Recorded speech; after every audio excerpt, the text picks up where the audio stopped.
Okay, hello guys, this is Dr. Orifice. Today I'm gonna be teaching you how to replace the valve on this very Audi A4. Anyway, for this very car here, this one doesn't use expansion valve. It uses what we call Orifice tube.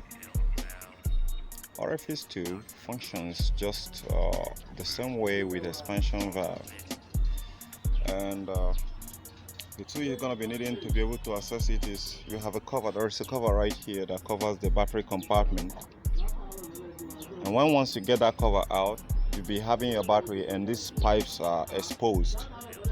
So the tools you're going to be needing in order to be able to get this expansion valve out, you're going to be needing a long nose plier.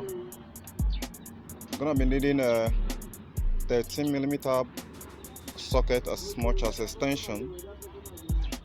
You're going to be needing adjustable spanner like this, and you're going to be needing maybe something like this, or possibly you're going to be needing two of this. Okay, with that said, let's get started. So the first approach you're going to be doing here is going to be loosening this out. So one has to hold this one and one has to loose this one here.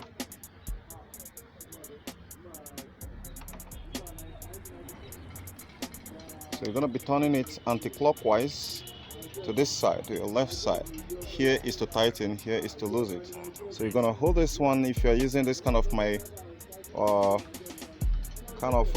tool, you hold this one down, then you torque this one to the left. It's gonna be strong while losing it the first time, but as soon as you have loosed it, then you can keep it aside and use your hand and screw it. Very simple.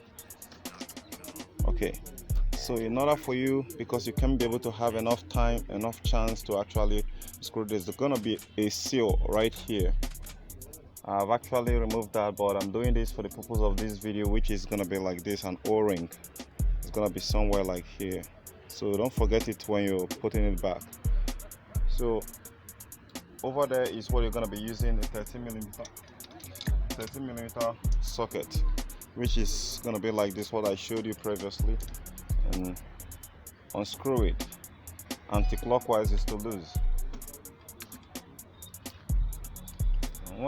Once you get it loosed,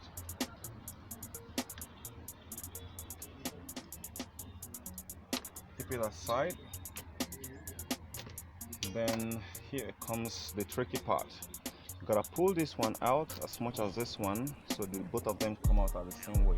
Or you can actually pull only this one. But once you're doing this, remember you have to replace the two O-rings that is inside there to avoid any leaks. So you're gonna pull it gently. If it doesn't pull out very softly, you have to wiggle it like this and be drawing it and apply some pressure, then it's out. Then in order for you to, I think that's just it, pretty much it.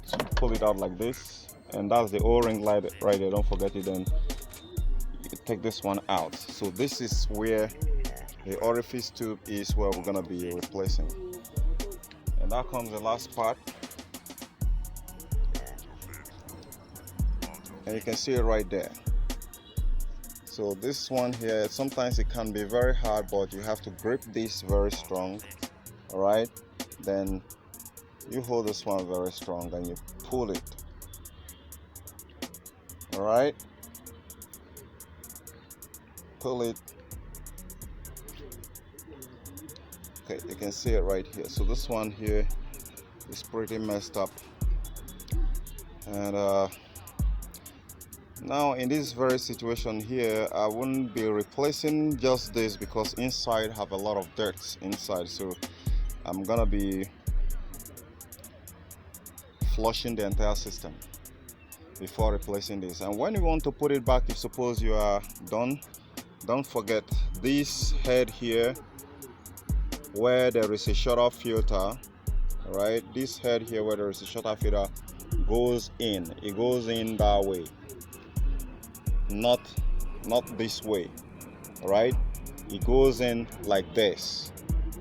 So, and if you're to put it back, you still have to, they have a tool which they're using pulling it out, but pretty much if you have a long nose plier like I have right here, is very simple to fix back just like this, and you push it hard in so that the o-ring can jam somewhere here and prevent any air in or air out, so that this can actually be able to do its job as a metering device.